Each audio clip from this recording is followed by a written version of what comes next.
Hola y bienvenidos a Través de la Biblia con Les Feldick.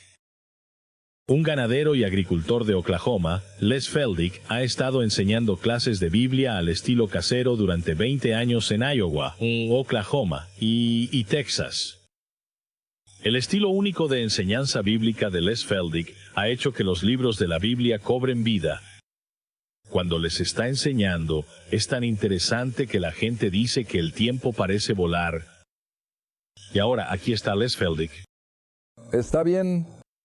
Es bueno tener a todos de vuelta con nosotros otra vez y solo queremos que, de nuevo, para aquellos que están viendo en televisión, solo sean parte de la clase. Confiamos en que tomarás tu Biblia, tomarás algunas notas y estudiarás estas cosas incluso después de que salgamos del aire. Y como alguien me compartió la otra noche, dijo, solía ser un buen estudiante, leo mucho, pero todo lo que leía era lo que mi denominación publicaba y descubrí que me habían cegado y eso es lo que queremos hacer. Queremos sacar a la gente de esa ceguera causada por una sola perspectiva y que busquen las Escrituras. No pretendo saber todas las respuestas, pero confío en que podemos hacer que la gente se adentre en el libro o simplemente vea lo que dice el libro, y eso es todo lo que trato de explicar. Está bien, ahora creo. Vamos a aprovechar el tiempo en esta media hora y vamos a entrar directamente en el capítulo 7 sin más anuncios. Y recuerden, en nuestro último programa terminamos con el capítulo 6, verso 23. Y recuerden que Pablo ha estado insistiendo constantemente en que tenemos que lidiar con el viejo Adán, esa naturaleza pecaminosa con la que nacemos, donde las multitudes de la raza humana están existiendo bajo el control de esa vieja naturaleza adámica que es propensa a la rebelión, que tiende a hacer lo que es contrario a la voluntad de Dios, porque está bajo el control, por supuesto, del mayor adversario de Dios, y ese es Satanás. Solo se me ocurrió, mencioné un verso en uno de mis programas anteriores y había olvidado cuál era en ese momento, y nunca volvimos a eso, y lo voy a usar ahora mismo. Va justo en línea con lo que acabo de decir. 2 Corintios capítulo 4. Corintios capítulo 4, porque esto lo dice mejor de lo que yo podría esperar. Y aquí es donde la raza humana está en un gran dilema. Y aquellos de nosotros que estamos haciendo nuestro mejor esfuerzo para despertarlos a su necesidad, es nuestro dilema, porque esto es lo que enfrentamos. 2 Corintios capítulo 4 y vamos al verso 3. 2 Corintios capítulo 4, verso 3. Pero si nuestro evangelio está oculto, y lo está oculto para aquellos que están perdidos, en quien el Dios de este mundo ha cegado las mentes de los que no creen. ¿Quién los ha cegado? El Dios de este mundo, Satanás. ¿Ves? ¿A quién ha cegado el Dios de este mundo? A los que no creen. No sea que la luz del glorioso evangelio de Cristo, que es la imagen de Dios, brille sobre ellos. Ahora, ese es un dilema. Quiero decir, eso es algo que la humanidad está constantemente soportando, que Satanás ha cegado totalmente sus ojos a la verdad de la palabra de Dios. Ahora, en esa misma línea, usemos otro versículo que usamos tan a menudo, al menos en mis clases durante la semana. Regresen hasta Hechos 16. Lo comparto tan a menudo, de hecho lo hice de nuevo en mi clase anoche, que esto es lo que tú y yo como creyentes tenemos que entender y tenemos que orar para lograrlo. No hay nada que podamos hacer hasta que Dios quite esta ceguera inspirada por Satanás. Hechos 16 y bajemos al versículo 13. Y aquí tenemos a Pablo. Y creo que todavía está Bernabé en la ciudad de Filipos, en el norte de Grecia. Han salido a un pequeño parque junto al río. Evidentemente no había sinagoga en Filipos. Y allí encontró a algunas mujeres judías en un tiempo de devoción, No podían tener servicios completos de sinagoga, por supuesto. Así que en el sábado salimos de la ciudad hacia un lado del río donde solían hacer oración y nos sentamos y hablamos con las mujeres que se reunieron allí. No sabemos cuántas eran, si eran 3, 4, 5, 6, no importa. Ahora, versículo 14, y una cierta mujer llamada Lidia, vendedora de púrpura. Así que sin duda era una dama distinguida, era una mujer de negocios. No era una persona sin recursos ni nada por el estilo. Pero ella era vendedora de púrpura de la ciudad de Tiatira, de hecho, en Asia. Menor, que adoraba a Dios, así que era religiosa y escuchó a quien el Señor le abrió el corazón para que prestara atención a las cosas que se decían. Pablo, ¿ves qué claro es eso? Aquí había una dama, probablemente la alta sociedad de su época. Creo que para ser vendedora de púrpura tenía que estar bastante bien económicamente. Ella era judía, tenía una cierta cantidad de religión, tenía cierto conocimiento de Dios, pero estaba perdida, tan perdida como los que acabamos de leer en 2 Corintios 4. Sus ojos estaban tan cegados por Satanás como los de cualquier otra persona. Pero cuando Pablo apareció en la escena, el Señor le abrió la comprensión espiritual. El Señor le abrió el corazón, pero eso por sí mismo no fue suficiente. Ella tenía que prestar atención a las cosas que decía Pablo. Y mira, ahí es donde estamos tú y yo como creyentes.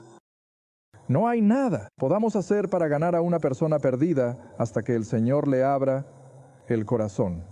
Y luego, por supuesto, tenemos que estar ahí con la verdad de las Escrituras, absolutamente. Y como he enseñado a lo largo de los años, sabes, Dios ha considerado que es mejor dejar su palabra en manos de los seres humanos, no de ángeles. ¿Sabes por qué no nombró a ángeles para que hicieran su evangelización? Bueno, simplemente no lo hizo de esa manera. Él lo ha dejado en manos de los creyentes para compartir estas cosas. Y como dice Pablo en 2 Corintios 5, somos embajadores de Cristo. ¿Y sabes lo que es un embajador? Él es alguien que está sirviendo a su gobierno local, en un entorno extranjero. Y como ese embajador, entonces, debemos llevar a las personas a una reconciliación. Esa es la palabra que usa allá en Corintios. Está bien, así que ahora en Romanos 6 hemos estado sellando esto, tratando con el viejo Adán, que no podemos hacer nada por nosotros mismos. Tiene que ser una obra de Dios, colocar al viejo Adán en la cruz. Él tiene que ser crucificado, él tiene que ser muerto. Ahora, Theo, aquí hizo una buena pregunta durante el descanso para aclarar nuestro uso de la palabra muerte. Ahora, hay varias áreas de la muerte que tenemos que considerar. Número 1. Como resultado de la caída de Adán, la muerte física, este viejo cuerpo va a morir si el Señor no viene. Es algo que cada ser humano va a experimentar. Nadie, excepto Cristo mismo, nadie va a escapar de la muerte física. Esa es parte de la maldición.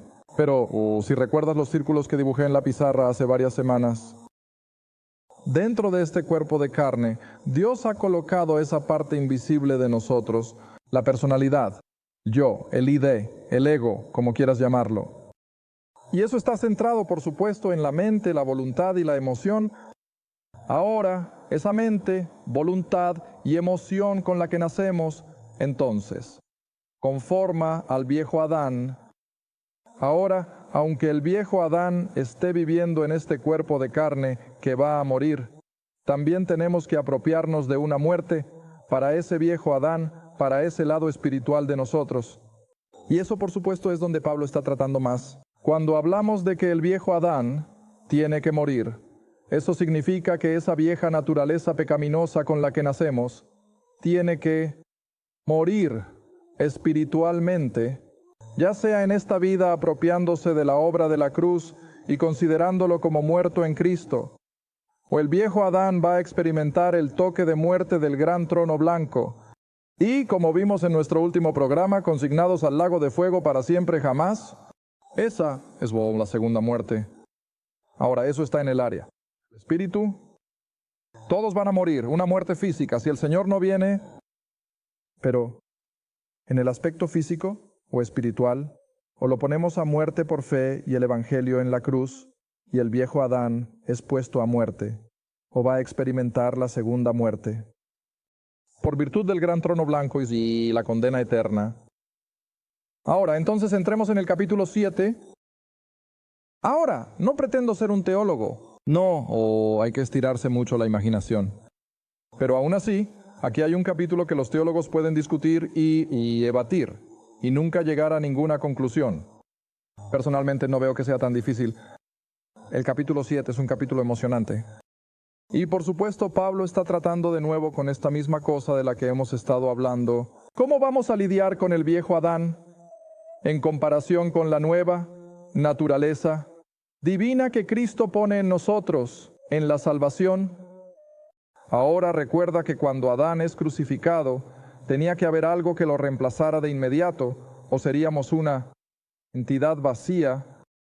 Pero Dios reemplaza al viejo Adán con la nueva naturaleza, la naturaleza divina que viene de Dios por una obra creativa. Ahora, eso es lo que vamos a tratar ahora en el capítulo 7.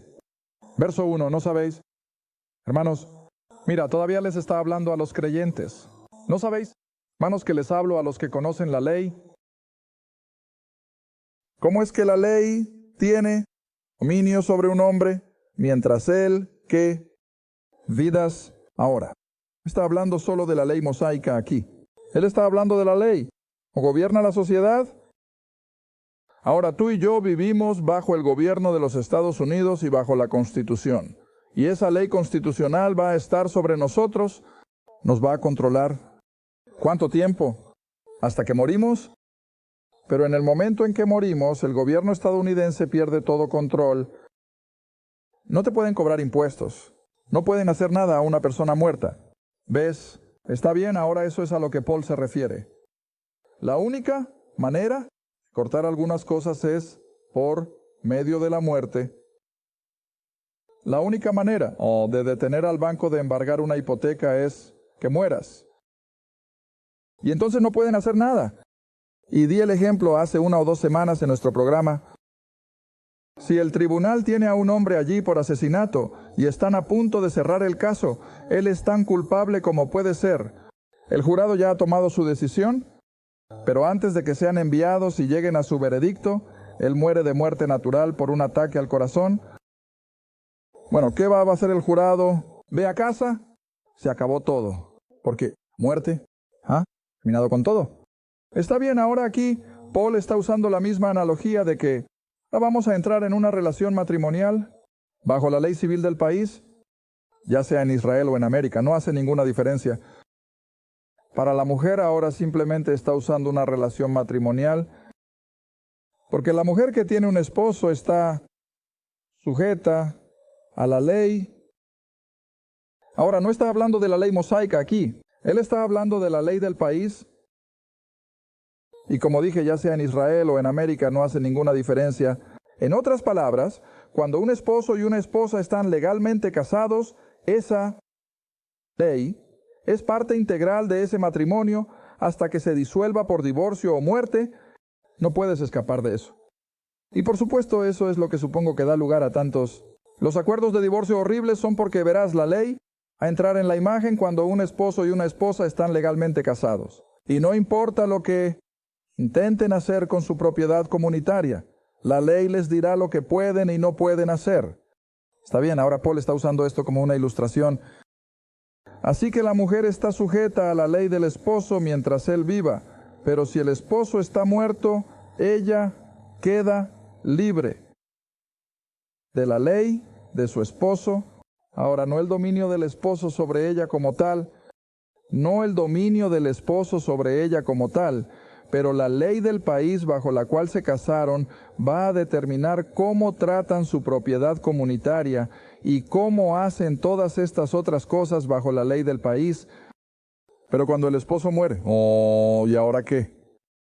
La mujer es tan libre como un pájaro. Ella, no, está sujeta a ninguna de las demandas anteriores de ese esposo. ¿Por qué? Está muerto. La muerte lo resuelve. ¿Está bien? Ahora, entonces él entra en el versículo 3. Entonces, si mientras el esposo viva, ella se casa con otro, será llamada adúltera.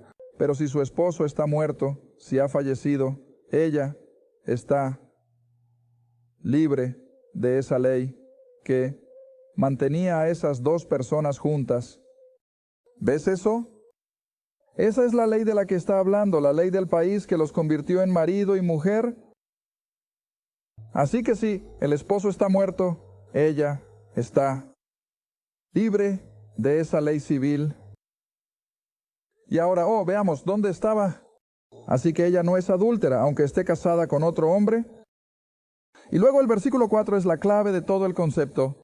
Por lo tanto, en otras palabras, solo estoy poniendo un ejemplo de que, dado que la ley del país ha mantenido juntos al marido y la mujer, y establece cómo van a manejar su propiedad y su riqueza y todo eso.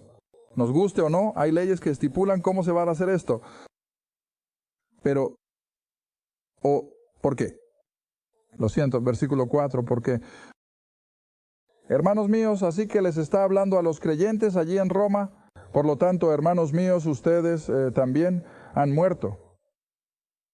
La ley, ahora estamos hablando de la ley de Moisés, ¿ves?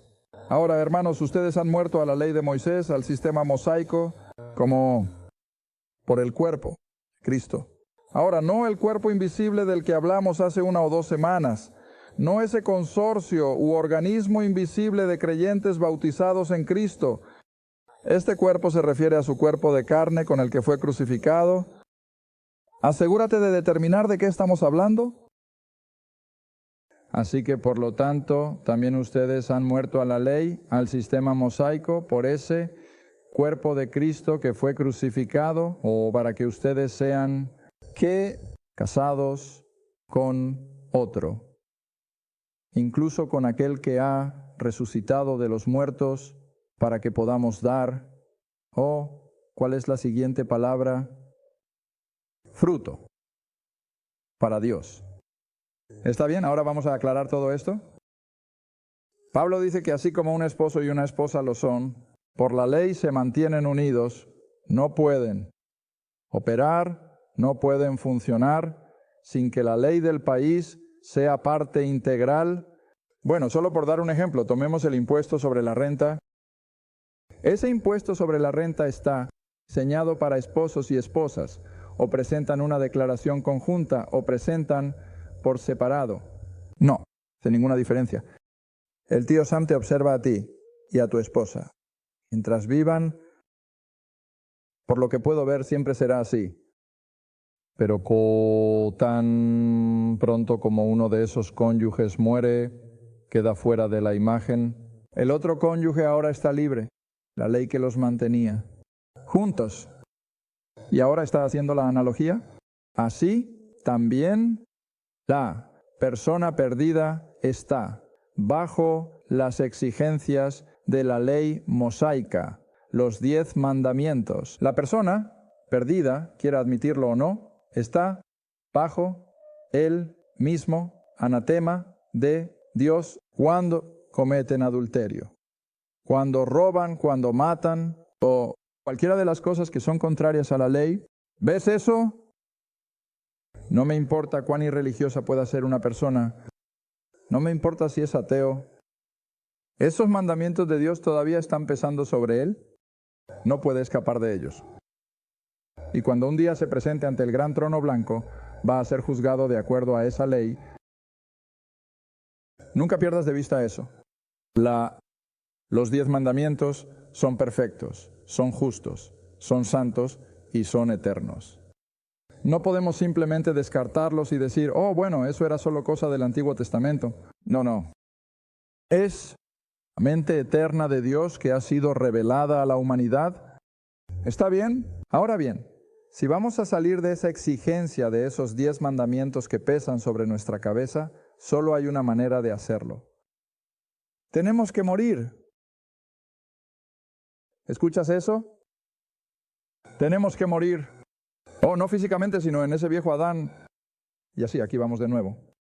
La misma historia de siempre. El viejo Adán tiene que ser crucificado. Y en el momento en que Adán es crucificado y está muerto a los ojos de Dios, Los 10 mandamientos ya no pesan sobre él. Está muerto. Pero no lo dejamos ahí. Establecemos otra relación. Es como la viuda que ha perdido a su esposo. En algún momento, ¿qué es lo que ella es libre de hacer? Casarse con otro. Absolutamente. No hay nada en las Escrituras en contra de eso. Y ahora ella puede estar dando su lealtad al segundo esposo. Solo que en este caso no estamos tratando con la humanidad. No estamos tratando con lo físico. Estamos tratando con lo espiritual. Así que tan pronto como el viejo Adán es crucificado y se le considera muerto, inmediatamente Dios lo considera ahora. Estamos casados, tenemos una nueva relación. No bajo la ley mosaica, sino bajo el amor, la gracia y la misericordia del propio Cristo. Y así estamos casados con Cristo. ¿Ves eso? Y nos casamos con Cristo. Ahora supongo que tengo a alguien, no sé, nunca pusieron su nombre, y por lo tanto no voy a responder ni a contestar, pero puedo decir por lo que escriben en el exterior del sobre que no saben de qué estoy hablando, porque cuando hablé con la novia de Cristo una vez, el sobre vino todo marcado. Nunca lo abrí, así que en caso de que estén escuchando, quiero que sepan que nunca lo abrí. Dijeron, novia de Cristo. Señor, ¿ves a qué se refieren? Pensaron que me refería a la novia de Cristo, y a ti y a mí como creyentes, como femeninos en género. No te voy a mentir, esta es simplemente una relación. Esta es una posición, como vemos cuando estudiamos Efesios, que cuando estamos casados con Cristo, en la analogía de los escritos de Pablo, es esa unión entre nosotros y Cristo como un esposo, una esposa. Y por supuesto, Pablo usa eso en Efesios nuevamente, capítulo 5, que como Cristo amó a la iglesia, esposos, ama a tus esposas. Esa es una analogía constante que Pablo menciona, y aquí está de nuevo. Crucifica o al viejo Adán, mátalo para que quede libre de las exigencias de los 10 mandamientos y esté casado con Cristo. Está bien, ahora veamos si puedo encontrar el versículo, creo que está por allá. Tal vez ni siquiera debería intentarlo, pero no puedo poner el dedo exactamente en eso. Pero, pensé, sí lo es. Está en el capítulo 7. Lo siento, solo sigue un poco en el capítulo 7, versículo 6, y luego volveré a los versículos 4 y 5. Pero aquí en el capítulo 7, versículo 6 dice, pero ahora que estamos casados con Cristo, el viejo Adán ha sido crucificado. Él ha sido liberado de las exigencias de la ley mosaica. Pero ahora, mira, estamos liberados de la ley. Muchos no saben que eso está aquí, pero aquí está, tan claro como el agua. Ahora estamos casados con Cristo como resultado de que el viejo Adán ha sido crucificado. Ahora estamos liberados de la ley. Eso estando muerto, en lo que estábamos atrapados, o en qué deberíamos servir. Nueva espiritualidad. Ahora, ¿cuál es el Espíritu aquí? Bueno, el Espíritu Santo. Ahora, el Espíritu Santo que entra y habita en nosotros se convierte en nuestra ley. Mira, no nos volvemos sin ley porque no estamos bajo los 10 mandamientos, porque algo mucho mejor ocupa su lugar, el Espíritu que habita en nosotros. Mira, y el Espíritu Santo, a diferencia de algunos locos que probablemente están en instituciones, que dicen, bueno, Dios me dijo que lo matara. Dios nunca le dice a nadie que mate a alguien. Dios nunca le dice a nadie que salga y rompa una familia y un hogar cometiendo adulterio. Dios nunca hace eso. Pero mira, eso es lo que intentan decir. Oh, bueno, Dios me dijo que lo hiciera. No, no lo hace. Dios, el Espíritu, nunca va en contra. Las leyes básicas de Dios. El Espíritu Santo nunca le dirá a un creyente, vaya y robe a alguien.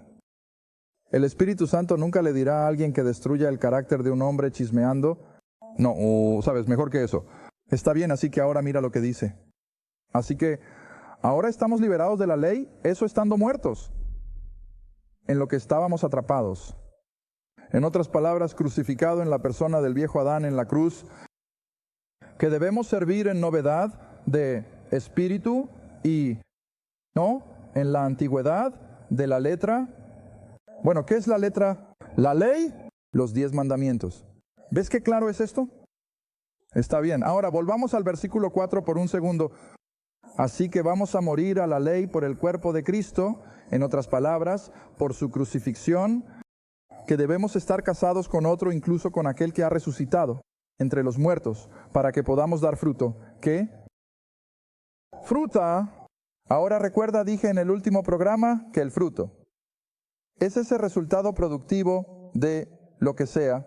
En otras palabras, plantas un manzano. No creo que vayas a plantar un manzano solo por la sombra. ¿Tú? Yo seguro que no. Si quiero un árbol de sombra, voy a plantar un árbol de sombra, pero cuando planto un manzano, espero que algún día en el futuro, para recibir los frutos de ese árbol, ¿y qué es? Fruto, o ya sea manzanas o lo que sea. Ahora, de la misma manera, cuando los esposos y esposas, o novio y la novia se juntan en la relación matrimonial, todo siendo normal. Ahora sé que estamos viviendo en el siglo XX y a veces esto no se convierte en parte, pero en circunstancias ordinarias, cuando un joven y una joven se juntan, ¿cuál es su sueño? Familia, hijos. ¿No es así? Está bien. ¿Qué son esos niños? Son fruto, ¿ves? Son fruto de esa unión. Ahora bien, es de la misma manera en el creyente. Cuando entramos en esta relación matrimonial con Cristo, ¿o qué es lo que Dios busca ahora? Fruta. ¿Y cuál es el fruto de un creyente casado con Cristo? ¿Otros creyentes? Ahí es donde entra el ganar almas. Ahí es donde entra nuestro testimonio, que podemos ganar a otras personas perdidas para Cristo, y eso se convierte en fruto. Ahora, como mencioné en uno de los programas anteriores, no me adhiero a ningún tipo de cristianismo. Eso simplemente agarra a la gente del cuello o lo que sea y trata de empujar esto por su garganta. No trabajamos de esa manera, pero ciertamente nos preocupan las necesidades espirituales de estas personas perdidas. Simplemente me rompe el corazón cuando miro a las masas de la humanidad y me doy cuenta de que la mayoría de ellos va a un infierno diabólico. No sé quiénes son, no puedo juzgar, tú tampoco puedes, pero sé por las Escrituras que la mayoría de ellos lo están, porque Dios siempre ha tenido solo un pequeño remanente, y ciertamente no es diferente hoy en día. Ahora te concedo que probablemente tenemos un porcentaje más alto de creyentes en América, con toda la predicación y la enseñanza bíblica que hemos tenido aquí, pero si tomas la población mundial en su conjunto, ¿qué porcentaje de ellos va a estar en el cielo de Dios? Bueno, muy pocos, pero esos pocos son el fruto de Dios. Como resultado de su relación o con los seres humanos. Gracias por ver A Través de la Biblia con Les Feldick, un estudio bíblico semanal. Si deseas más información sobre los ministerios Les Feldick, un estudio bíblico en tu área, o sobre este programa, escribe a Les Feldick Ministries, Ruta 1, o Caja 760, Ciudad de Quinta, T, Oklahoma. Port 52. Esa es la Ruta 1. Caja 760, Quinta, Oklahoma. 7T452. A Través de la Biblia con Les Feldick es apoyado por los espectadores, y tu donación es apreciada. Gracias, y asegúrate de sintonizar la próxima vez para A Través de la Biblia con Les Feldick.